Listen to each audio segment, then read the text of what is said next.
كم مرة جت قدامنا الفرصة اننا نعمل حاجة وترددنا او خفنا. بيحصل معانا كلنا. مش جاي اقولك انت تقدر او انت بطل وانت بطل خارق، لا. انت عادي في حاجات ما تقدرش عليها. عادي كلنا في حاجات نقدر عليها وحاجات ما نقدرش عليها. بس التنمية البشرية اللي مكبرة الموضوع شوية. المهم عايزة اقول ان التردد مقبرة الفرص فعلا. دلوقتي انا في حالة اللي هو التردد مش في الحاجات الكبيرة بس، ده التردد بيكون في أبسط الأشياء. أنا الكلام ده بقوله لنفسي قبل أي حد. التردد إنك تروح تسأل الدكتور لما ما تكونش فاهم.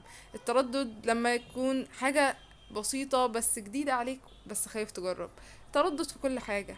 حاول تاخد الريسك شوية. خليها بحساب، بس حاول تاخد الريسك شوية. سلام. وافتكر دايما إن التردد مقبرة الفرص. والسلام لقلوبكم أيها المحاولون.